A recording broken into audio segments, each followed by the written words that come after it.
Welcome to Truth Talks Today. I am very excited to have with me Dr. Mark Richards.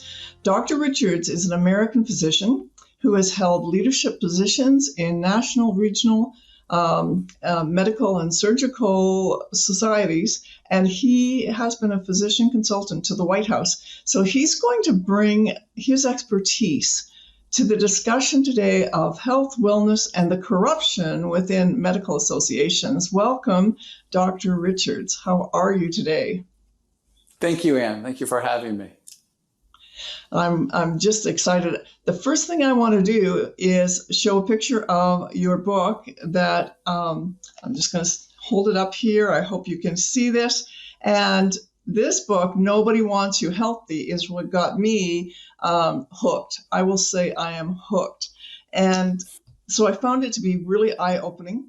And I thought too it was an easy read. I'm really glad to see that, because sometimes it's harder for people to get their head around some of the medical jargon, and you did a great job. So I highly recommend it to viewers. This is something that is probably going to change our lives if we can access the actual medication. So that's another story. We're going to talk about that later. So I want to begin with what you discuss, your perception of global poisoning of our bodies with endocrine disrupting chemicals. So that's kind of the beginning where you set your foundation. Can you talk a little bit about what that means? What are these? And you call them EDCs. And how do they affect us? Sure, I'd love to. So my book here, Nobody Wants You Healthy, can be seen along with these podcasts and other news interviews at www.nobodywantsyouhealthy.com. So that's a good resource for your readers, because I'll go into specific topics in various podcasts. And you're absolutely right, Anne. The book is really about three things. And I'll just tell you about those, and then we're going to focus in on those endocrine disruptors, because that is really the main issue that starts off this whole mess. The first thing is that it's about the endocrine disruptors in our environment, and how starting in 1960s, we humans began to poison ourselves with hormone disrupting chemicals that have led to severe depletion of our most abundant and most important hormone that pretty much all life forms, especially humans and mammals, make. The second part of the book, we discussed that hormone, and we discussed all the misconceptions around it and how it really works, and discussed that really doctors are not trained about this hormone in medical school or in their postgraduate training, which brings us to the third part, which is, why are we not educated about what's going on? Because a deficiency in this most abundant hormone is responsible for the majority of all chronic diseases that we face. And so the third part of the book goes into the money trail, which is the source of the corruption. So without going into more detail into those, let's just start with the endocrine disrupting chemicals. So in the 1960s, we developed plastics. And plastics really were a huge boon to society, or so we thought. It changed the world dramatically in ways that people who are under 60 can't even understand. I remember as a child going into a doctor's office in the 1960s, and you would see glass syringes with metal needles that had to be sharpened. If you were going to get an IV, it would be in a glass bottle going through a rubber tube into a metal needle in your arm. There just wasn't any other alternative sources. If you went with your parents to the car dealership, you could pick out a car, but you had a choice between cloth seats and leather seats. There was no vinyl. There was no faux leather. There was none of this. It was all just natural materials. Same with houses. Copper plumbing. You had concrete floors, or you had tile floors, or you had wood floors. You didn't have any of these other choices. So the world of plastics really changed our lives. And what we didn't realize at the time was that chemicals used to make plastics act like plastics are very powerful hormone disruptors, or as we call them, endocrine disruptors, EDCs. Now, the most abundant EDC that was used to make plastic is a chemical class called phthalates. And it's spelled very strangely. It's Phtalates. But phthalates are these little tiny molecules, and they make plastic act either bendable or stiff, or they give it all sorts of unique properties, because you wouldn't want your plastic IV tubing to have the same properties as your vinyl flooring. The problem with these phthalates is we now have expanded plastic around the world so much that we manufacture 400 million metric tons of phthalates. We're not talking plastics, we're talking phthalates a year. And that is 200 times, that's 200 times the toxic dose for every man, woman, child on the planet. Okay? That's what we're manufacturing. The plastics are in the environment. You see, they don't go away very quickly. If you think about this plastic island out in the Pacific Ocean, it's pretty much devoid of life form. Well, why is it devoid of life form? If it was an island of concrete or an island of wood, it would be teeming with life. But it's an island of plastic, and that's because the phthalates leach out and they disrupt the hormones, so life cannot exist on it. And this is what we're doing to ourselves. There's microscopic plastic in the air above all the continents at this point. You can inhale it. It's so small, it gets into your lungs and then gets into your bloodstream.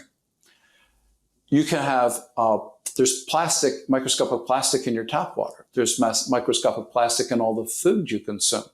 If you think about it, you could have a great grass-fed steak.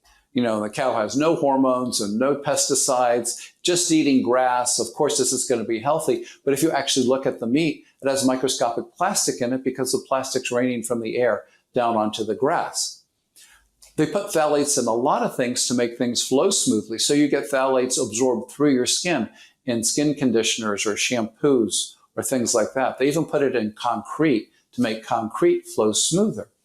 So we're inundating ourselves with these phthalates. And the disruption has been very marked. As I said, it causes a deficiency in our most abundant hormone, so that our levels today are more than 60% lower than they were in 1970. And we can get into that a little bit if you want, but that is having devastating consequences and literally bankrupting national healthcare systems all over the globe. Well, I think just to kind of reiterate that no one across the whole globe can avoid the EDCs. We can't do anything to, you can't hold up an umbrella. It's not, they're still going to come down, and they're infecting everything. When you talk about the grass, it's just kind of mind-boggling. And I wouldn't doubt that most of us have some idea that, hey, plastics aren't good for us, overall. And, in Canada, we have this, we have a wonderful thing. We banned plastic straws. We now have paper straws. Well, it's nice that they ban plastic straws, but they haven't filtered out your air you're breathing or cleaned up the water. I'll tell you a funny story. So I live in the Washington, D.C. area, and we have this beautiful body of water called the Chesapeake Bay. And 3 of the rivers flowing into the Chesapeake Bay have sea bass that have been so contaminated with these endocrine disrupting chemicals that 60% of them are hermaphrodite. Think about that. They can't reproduce. When I was a child, these things are called rockfish when they're in the rivers because they're striped, but they're the striped sea bass. So as a child, you'd go fishing for them all the time. There was no limit, and it was a great thing for kids to catch because basically every second cast into the river, you pulled one out. They were so abundant. Then, by the time that the 90s happened, they basically banned fishing of them because they were becoming so scarce. And they said, oh, it was due to pollution. But what they didn't tell you was it was due to the fact they're all turning hermaphrodite, so they couldn't reproduce. That's a bit different than they were poisoned. Well, it's okay. So, and that's going to kind of contribute to our conversation moving forward and some of the issues that we're going to talk about humans and what happens.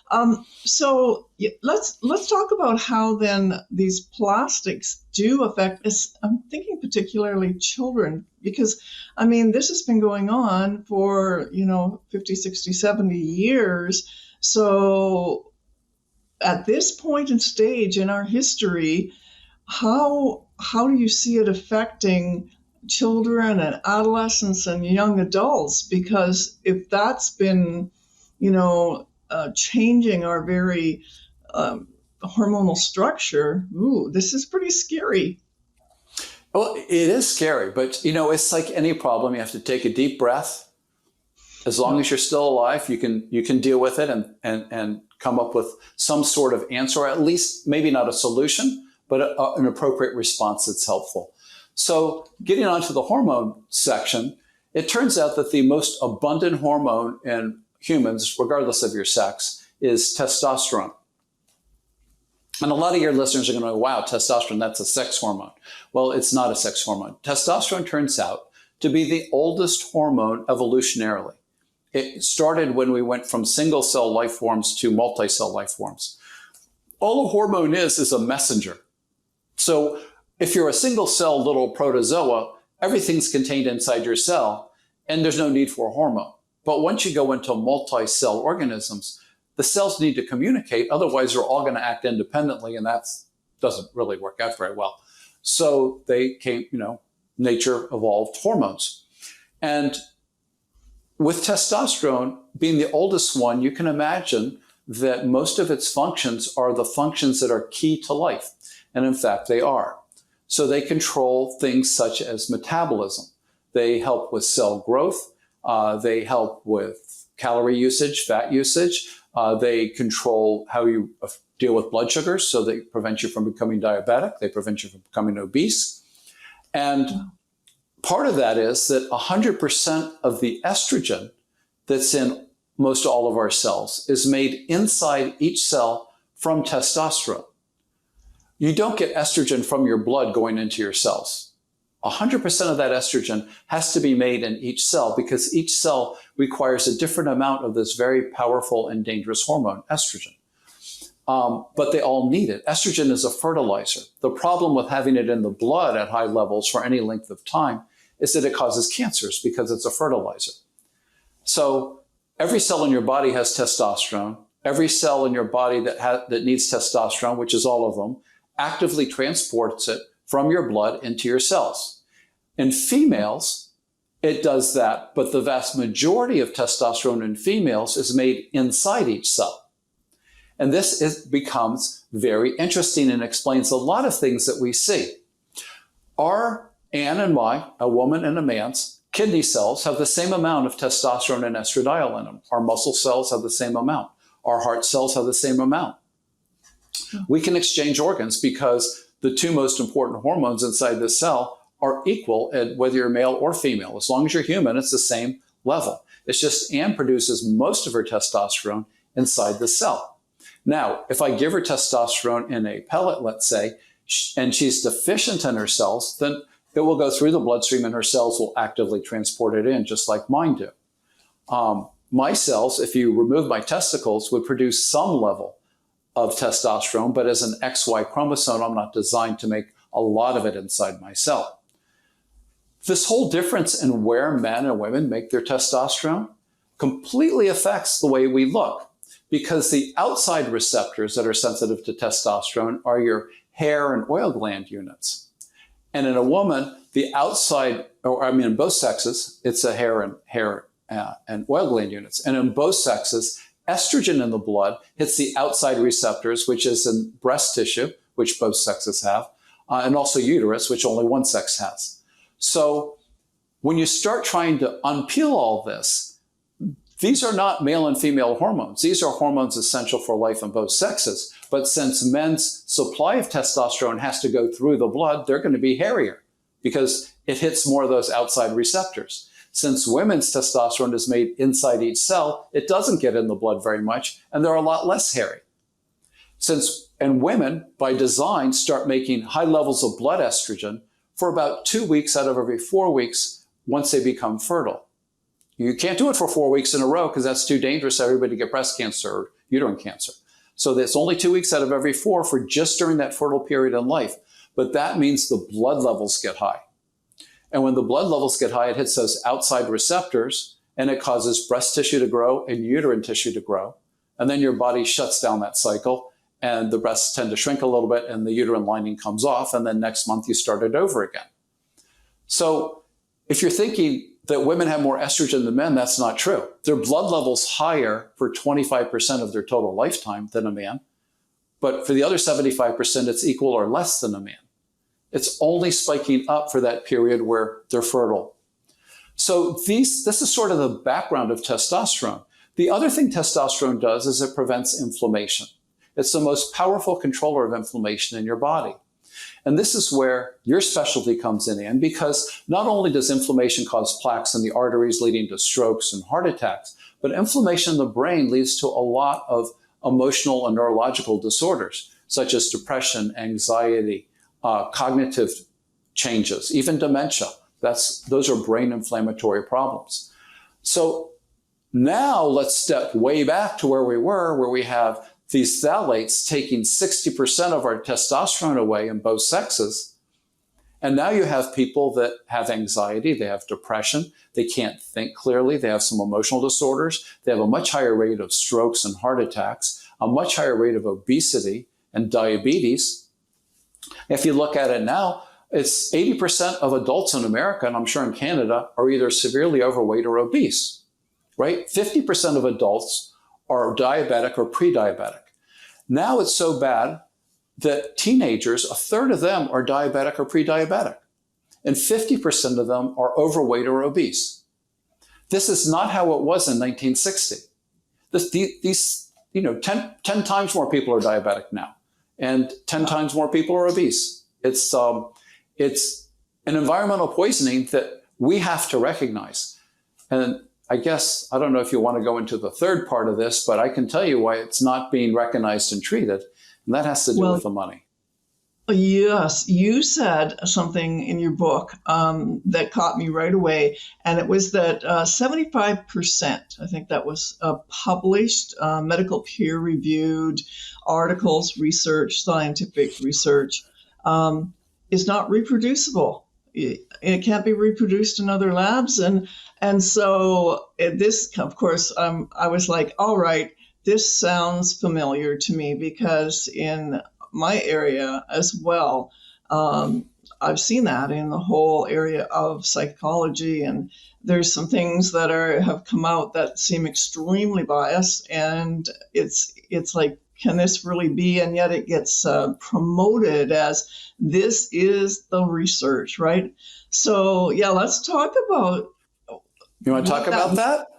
Yeah, well, I think. Well, I'll tell you. Here's the interesting thing. In your field, I would bet it's 85% of it's not reproducible and false because of bias.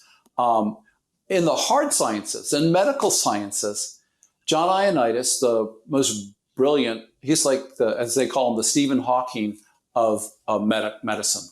He is brilliant. He's a Ph.D. mathematician, infectious disease expert, professor emeritus at Stanford, biostatistician, God, really.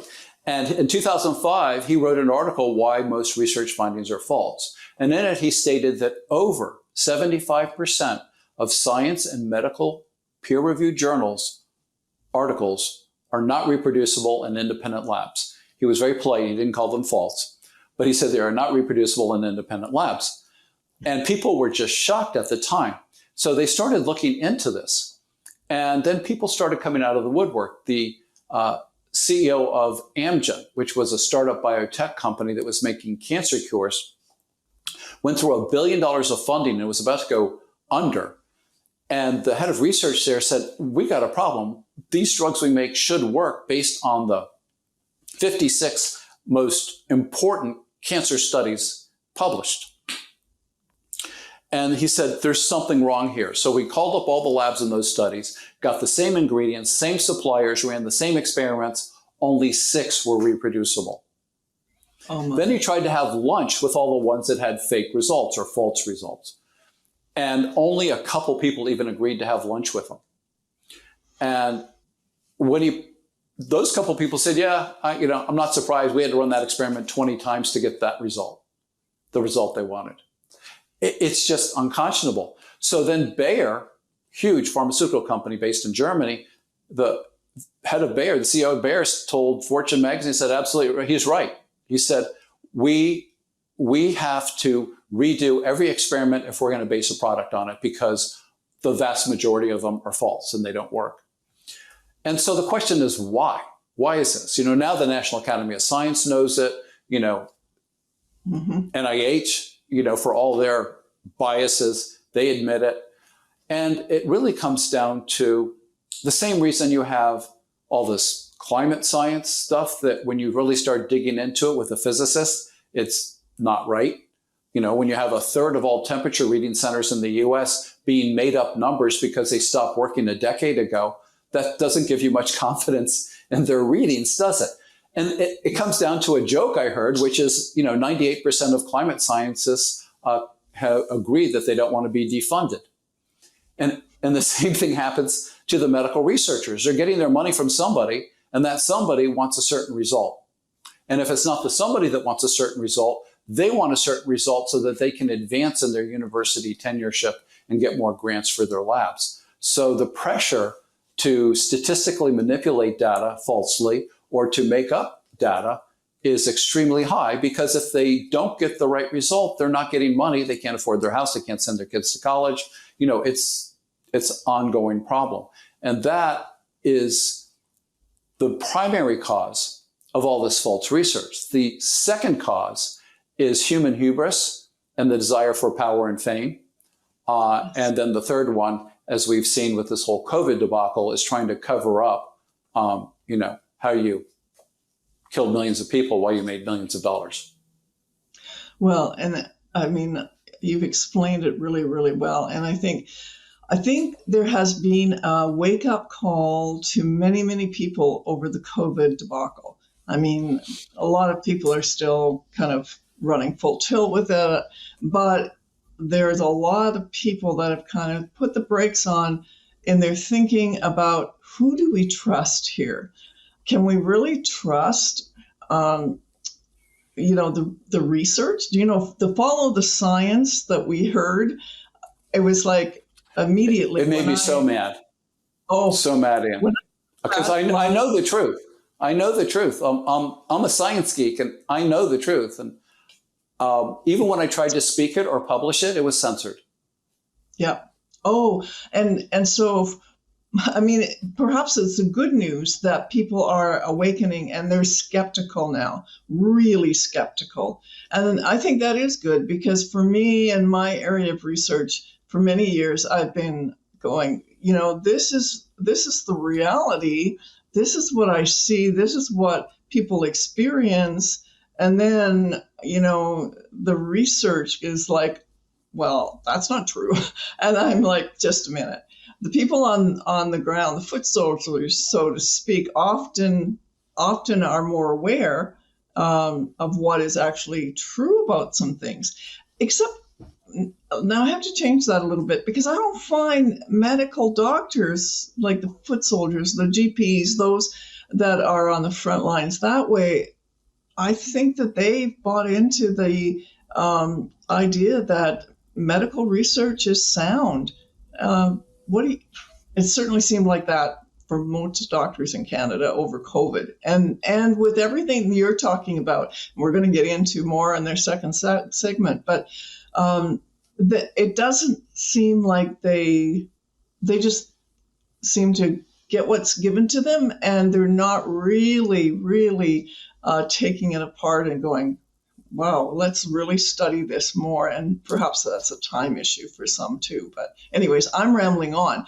But yeah, the whole aspect. It's basically, from what I've seen, it's a 75-25 or an 80-20 of people whose eyes have been open and people whose eyes have only been squeezed more shut. And that's for the general population, and that's for my colleagues.